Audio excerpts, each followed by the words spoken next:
Thanks. Well, first of all, thank you for having me here. I was given about 4 things to cover in about 10 minutes, so we'll go pretty quick through this. But what I really want to do is take in the last couple of talks and put them in perspective in Kentucky, and what does it mean with us, and where do we sit with our power generation, our energy needs in the state going forward. This picture is really my view of the state of Kentucky. This is the energy flow in, out, and across the state. And if you're not familiar with this, you probably should be, as this is going to dominate our costs for energy going forward. How do we get power? How do we move it? How do we get gas? How do we move it? And where are we getting our liquids for transportation? This is really the issue that we're facing as a state, which is when you look at where do carbon dioxide emissions come from, and I'm going to use carbon dioxide today as sort of the surrogate for all emissions from power production. It's the easiest one to look at because it's the largest. Everything else scales with this. What you see is that the reason we're picking on electric power is it's the easy one to go after. It's got the biggest chunk of emissions coming from point sources. Therefore, it's really easy to identify who the bad guy is. Although if you look at that and you look at all our other things, you see that driving around causes just as many problems. It's just a lot harder to make everybody retrofit their car. The other problem we have when we look at emissions is that it's not us anymore. When you look at the average annual growth for energy-related emissions, you see that China, other Asia, which means India, Indonesia, Malaysia, are all growing much faster than the developed world, and that you see that even as far back as 2005, it was the developing world that was dominant with CO2 emissions, not the developed world. There's simply more people who want access to power, and therefore their emissions are catching up. Economic growth and standard of living scale directly with the availability of power, and so that's what we're seeing. And what you see then is the inset at the bottom there is that this is projected to continue. We're going to see more demand for energy. It's not going away. You're also seeing there, as has been described, that coal is going to play a dominant role in that throughout the world. So we need to figure out how to deal with that. Specifically to Kentucky, this is a major issue for us when we look at emissions regulations because we're getting the majority of our power from coal. We're about 1.4% of the population according to the last census, but we produce about 2.3% of the electricity.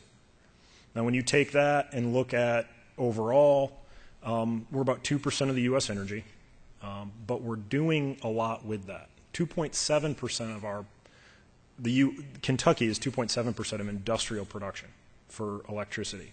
So we're disproportionate in how much goes into heavy industry, making things like 35% of the stainless steel or 40% of the primary aluminum in the country.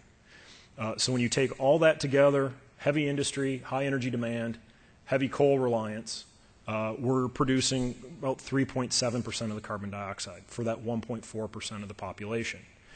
And as many of you know, we like to make things simple when we regulate. So we want to take the number of people and divide it by your tons of CO2, and you're the bad guys. It's just not that simple, and we need to look at this a little more in depth before we make those sorts of decisions. What are our options? What technologies can we use? We heard that this morning about the role China is playing in trying to develop new technologies. I'm going to try to put that a little bit in perspective as well as talk about what is going on here. And where we stand with those. But if we look at reducing emissions and carbon emissions, we only have a handful of options. We can rule out the 2 at the end. This is not my slide. This is actually from the Department of Energy. So I did not come up with reduced population, although that is actually one of the answers. Fewer people's lower energy demand. We can reduce our GDP, and we have tried that. It does work. Now that the economy is starting to warm up a little bit, we're also seeing energy demand going back up, which means prices are going back up. But if we look at this realistically, we really either have to change how we produce power, improve our overall efficiency or how we use power, or figure out a way to make the emissions go away. And that gets into technologies for scrubbing and cleaning. So I'll talk a little bit about where this leaves us. Fuel switching seems appealing. Let's switch to clean power. Let's go solar, let's go wind, let's go bio, let's do whatever. It's not as simple as that. Biofuels have a lot of challenges. Biomass is probably the largest renewable resource Kentucky has, but we have issues with what does it mean in terms of what are we going to do to land use? Are we going to become monoculture? Are we going to get rid of our forests? Are we going to get rid of our current agriculture production and do this instead? To put it in perspective, a target for Kentucky that's been put out by the US DOE and USDA is 25 million tons of biomass a year in Kentucky. That is 2 times as much biomass being produced and moved around the state as we currently do with all of our forestry and agriculture. That's not a simple thing to do. Natural gas is appealing. We've heard that. But I'll talk about that specifically as it does then become a single fuel option. Putting heat, electricity, chemicals, and food where we get our fertilizer all on the same thing, much like we've done with petroleum. Nuclear has an unfortunate legacy, is the nice way to put that. Solar's not ready. Solar's a great technology. There is enough energy from the sun to power everything. The technology's not there. We can't produce the electricity from it economically or on large scale, and we certainly can't store it, and many of you may have noticed that the sun does not shine at night. So if we can't store at least 50% of our power, we can't use it practically. So fossil energy is not going away, and we need to look at how do we extract with as little impact as possible. We can't improve those technologies and the environmental footprint. How do we return things to a beneficial state when we're done? And then how do we handle the emissions and waste from the utilization of fossil energy? And this isn't a problem just to Kentucky. If you look at the estimates, and this is from the Annual Energy Outlook for 2011 that's been released recently, of all of our renewable energy options in the country, what you see is none of these are coming online quickly. The other thing you see is that they're betting an awful lot on wind and biomass. We've already heard wind's not available here. We would have to develop how do we transport it from the upper Midwest to here if we want to use it.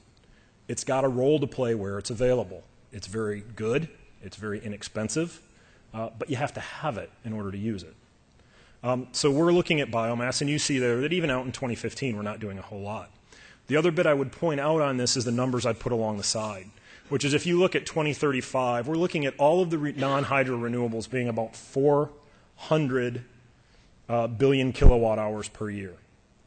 Today, natural gas is 1,300 billion kilowatt hours, and total is 5,000 billion kilowatt hours. So even out doing massive investment in renewables, we're still talking about a fairly small percentage of all of our power coming from those. So we have to deal with either nuclear or fossil. Natural gas is an option. You can dash to gas, as it's called. But there are some issues with that as well. One is we're taking all of these things that are currently produced and used that we do with natural gas, and we're going to pile those on top of electricity. Even if there is a vast new supply of natural gas, that is going to impact moving it around, the demand, the cost, those sorts of issues. Our infrastructure is not in place to do that yet. So we need to be cautious in making that our official plan and not having any other options we're open to. The other thing I would point out, and this is again from the 2011 AEO, we're also putting all of our eggs in one basket. What you see here is that all of conventional sources of gas are projected to decline, and we're betting everything on shale gas. It may be there, it may not. If you read through the uncertainties in the projections from DOE, what you will find is that they are admitting that they are not as confident as they once were in shale gas being the answer to everything. And there's a whole list of geological reasons for these arguments, for development reasons. Someone who does more of that should probably read it than I do. But the issue here is simply, do we want to bet everything on one single source of supply of one fuel? It hasn't worked that well with petroleum, and now we're going to do it with natural gas and electricity. So if you take that, and even if you do think gas is going to be as cheap and as abundant as it is, the projections are we are going to be dependent on coal. Coal is going to grow as much as anything else, and it's going to be 40 to 50% of our electric generation in the future, for at least the foreseeable future. It doesn't really matter what the technologies cost or the regime. We don't have an option to get rid of it, and so really we need to look at how do we minimize the impacts of minimizing its environmental impact. How do we reduce the cost to get this to something we can live with? So what do? Well, one of the things, and this has been mentioned already earlier, is we're going to have to do everything. There isn't a single answer. Energy demand growth is going to require us to develop all of our resources as best we can preferably the economical ones first, and hoping the technologies for the others will catch up. We have to recognize that fossil energy is going to remain a primary fuel source. And this is one where federal priorities right now are not making investments for fossil energy. We've minimized how much money we're willing to put into new technologies for fossil, despite the fact having to recognize that they're going to produce half of our power for as long as we can see. So we have to come up with ways to address the emissions issues in carbon capture, which is obviously a big one. And we have to find ways to either utilize or store carbon dioxide if we're going to start regulating it on top of everything else. And that's something we don't know how to do yet. We have to look at making efficiency the cost driver, and I'll come back to this. But the way we regulate is actually a problem in us being better at reducing our emissions. And we also have to be realistic in looking at alternative strategies for energy. Biomass can do some for us, and in Kentucky this will be our primary option, but we need to look at what it's going to impact for land use. Solar will work someday, but until we get energy storage down, it's not practical on a large scale. Nuclear is basically a policy decision. We know nuclear works. We know nuclear can be cost effective, and we know it can be safe. But it is an option that has to be decided. Are the risks that do come with it something we want to live with? Coal is going to remain our primary fuel, but we need to make it cleaner. So one of the options we have when we talk about innovation and efficiency in solving some of our problems is looking at reducing CO2 from new plants and from our existing plants, is simply improving the technologies we have in those plants today. Efficiency improvements can be achieved through looking at newer plant designs. You hear about China putting in so many power plants and their emissions going up. One of the things to keep in mind is that the typical U.S. power plant is 40 years old, which means you're using technologies that are probably 50 years old. China is using the best technologies that we've generated in the 90s. Their plants are several decades newer in design and therefore in efficiency than ours are. So yes, they're adding a lot of power, but they aren't doing it haphazard. They're doing it with the best technologies they have available.